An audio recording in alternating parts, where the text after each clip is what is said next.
سب سے بڑا عمل تو یہ کہ قرآن بار بار اس دنیا کو مسافر خانہ وَمَا الْحَيَاةُ الدُّنْيَا إِلَّا مَتَاعُ الْغُرُورِ، یہ آیت ہے بس. اللہ کہتے ہیں دنیا کی زندگی سوائے دھوکے کے، تو 2 ٹکے کا چھوڑا اللہ نے اس دنیا کو یار، ہے بھائی. بحریہ ٹاؤن کو اللہ کہہ رہے ہیں دھوکے کے علاوہ. میں بحریہ ٹاؤن پہ اس لیے نہیں کہ وہ اصل میں کراچی کے دل میں کیا گھسا ہوا ہے بحریہ ٹاؤن. کوئی نیا پروجیکٹ آئے گا تو پھر اس طرف جائیں گے نا. ریاض ملک کو بولو کوئی اور پروجیکٹ شروع کرے، مفتی صاحب کی مثالوں میں بحریہ ٹاؤن کے علاوہ کچھ آ ہی نہیں رہا ہے، کیونکہ کامیابی کا معیار یہ سمجھ لیا آپ لوگوں نے. تو ہو سکتا ہے میں خود بحریہ ٹاؤن میں پلاٹ خرید لوں. کہیں آپ بولو مفتی صاحب بحریہ ٹاؤن کا رگڑے لگا لگا کے، میں نے خریدنے کا میرا ارادہ نہیں، ایک مثال دے رہا ہوں.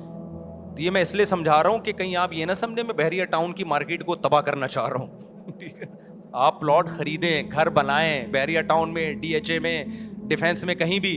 ہم تو آپ کو یہ کہہ رہے ہیں کہ سمجھو مسافر خانہ.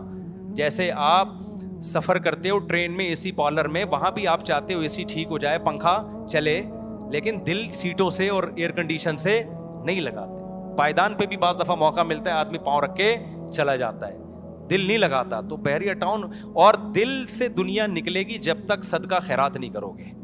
اگر آپ کے پاس 3 پلاٹ ہیں، ایک اللہ کے لیے کیا کر دو کہ چلو یار ایک پیس دل سے نکلے نا، دل سے نکالا چلو یار ایک نکالو یار. جب تک یہ نہیں ہوگا نا جذبہ، یہ دل سے تھوڑی، باتوں سے تھوڑی دنیا دل سے نکلتی ہے، خرچ کرنے سے. ہمارے تو فرمایا کرتے تھے پہلے زمانے میں بزرگان دین خانقاہوں میں اپنے مریدوں سے نوٹ جلواتے تھے.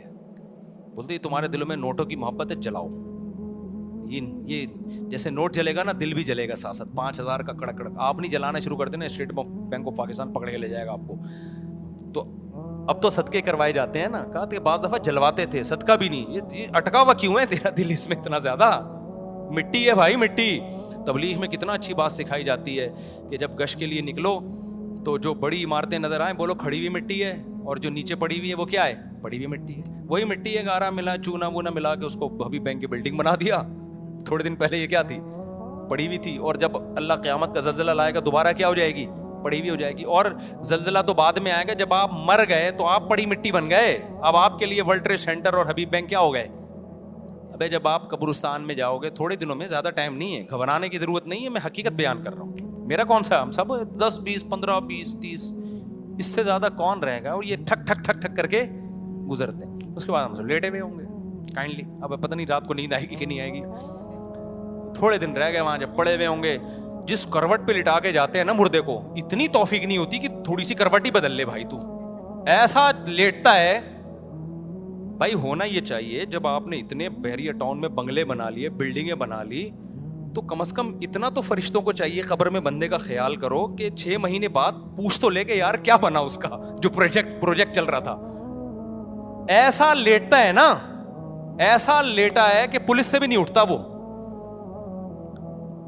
بتاؤ نا کوئی گیا قبر میں، مر گیا، ایک دفعہ ہلکی سی آنکھ بند ہوئی سیٹھ صاحب کی، اس کے بعد ہلاتے رہو سیٹھ صاحب، ہلاتے رہو بس. حضرت آپ کے، میں نے ایسے سیٹھ دیکھے کروڑوں کے پروجیکٹ چل رہے ہیں، میٹنگ سے اٹھ کے آئے کہ یہ پروجیکٹ، یہ ان کے گارڈ اتنے آگے پیچھے. میرے میٹنگ ہونے والی تھی ایک سیٹھ سے، وہ مجھ سے ملنا چاہ رہے تھے، اور آگے پیچھے ان کی پولیس موبائل ہیں، ان کا بڑے بڑے کراچی میں بہت بڑے بڑے پروجیکٹ ہیں. بینک کے ڈائریکٹر نے مجھے بتایا کہ وہ آپ سے ملنا چاہتے ہیں. میں نے کہا آ جائیں. انہوں نے کہا وہ نہیں آ سکتے، وہ اتنے ان کے وہ سیکیورٹی کے ہیں، وہ بیچارے بہت مصیبت میں ہو جائیں گے، آپ ہی چلے ہیں. تو میرے کیونکہ ان سے سلام دعا تھی جو بینک کے تھے، تو میں نے کہا چلو، اسلامی بینک تھا. تو میں نے کہا وہ کیا ہوا؟ کہہ رہے ہیں ان کو تو انا للہ ہی ہو گیا ان کا. تو میں نے کہا اتنے بڑے آدمی کا انا للہ اتنے آرام سے ہو گیا؟ انہوں نے کہا یار وہ کچھ بھی نہیں، وہ تو اتنا پروجیکٹ ان کے کروڑوں کے چل رہے تھے، وہ ایک دن بیٹھے بیٹھے ہارٹ اٹیک ہوا، اسی وقت لیٹ گئے. میں نے کہا یہ تو بالکل مجھے بالکل سمجھ میں پسند یہ طریقہ، یہ فرشتوں کا یہ والا اسٹائل مجھے بالکل بھی پسند. ہم سے فرشتہ پوچھتا، ہم کہتے ہیں یار یہ بالکل بھی ٹھیک نہیں ہے، اتنا بھی مسافر خانہ نہیں ہونا چاہیے نا. کیا خیال ہے؟ یعنی ہم قرآن کو سن کے جتنا دنیا کو مسافر خانہ سمجھتے ہیں نا، خود میں بھی جب ایسی چیزیں دیکھتا ہوں تو میں کہتا ہوں یار اتنا تو ہم بھی نہیں سمجھ رہے. اس سے پتہ چلتا ہے جتنا ہم سمجھ رہے ہیں اس سے زیادہ سمجھنے کی ضرورت ہے. 2 منٹ لگتے ہیں. تو اتنا بڑا سیٹ، انہوں نے مجھے بینک کے وہ ڈائریکٹر صاحب نے کہا کہ بھائی وہ تو اٹیک. میں نے کہا کیسے؟ عمر بھی زیادہ نہیں تھی. میں نے کہا کیسے مر گئے؟ کہہ رہے پتہ نہیں، ہمیں خود حیران ہے. وہ اٹھا کر کے دل میں پین ہوا ہے. حالانکہ اتنے بڑے مالدار لوگ تو ہر وقت ہارٹ اسپیشلسٹ سے ان کے تعلقات ہوتے ہیں, ان کا کولیسٹرول لپڈ پروفائل کے پورے ٹیسٹ رہتے ہیں ان لوگوں کے, شوگر اور سب. ہم لوگوں کی طرح تھوڑی ہوتے ہیں کہ 2 پراٹھے 3 انڈے پھوڑ کے جب بالکل مرنے لگے تو پھر ٹیسٹ کراتے ہیں جا کے, یار یہ چکر کیا چل رہا ہے. غریب آدمی تو یہی کرے گا نا, ان کے لحاظ سے تو ہم غریب ہی ہیں, پھر بھی نہیں مرتے. یہاں ہماری کمیٹی کے پرانے صدر ہیں, طارق بھائی, نام لینے میں کوئی حرج نہیں ہے. میں 2006 میں آیا تھا, وہ بیچارے نا 2006 میں نے دیکھا بہت بیمار, نماز پڑھ رہے ہیں تو ایسے کانپ رہے ہیں, بس ایسا لگتا تھا یہ ان کا آخری مہینہ ہے. اچھا اللہ نے ان کو توفیق دی ہے, دنیا کی محبت ان کے دل میں نہیں ہے, دیندار آدمی ہے نا, وہ دنیا کو لات ماری ہوئی ہے انہوں نے, اللہ میں لگے رہتے ہیں, پیسے آتے ہیں ان کے پاس, لیکن میں نے ان میں ایک چیز دیکھی جو میں نے دیکھا, دنیا کی ٹینشن نہیں ہے, نماز میں بہت دل لگتا ہے ماشاءاللہ, اللہ ان کو اور عمر میں برکت دے. ہر وقت لگتا تھا ابھی دنیا سے چلے جائیں گے یہ, 2023 ہو گیا, زندہ ہے وہ, 2023 ہو گیا, ہانپتے کانپتے نا.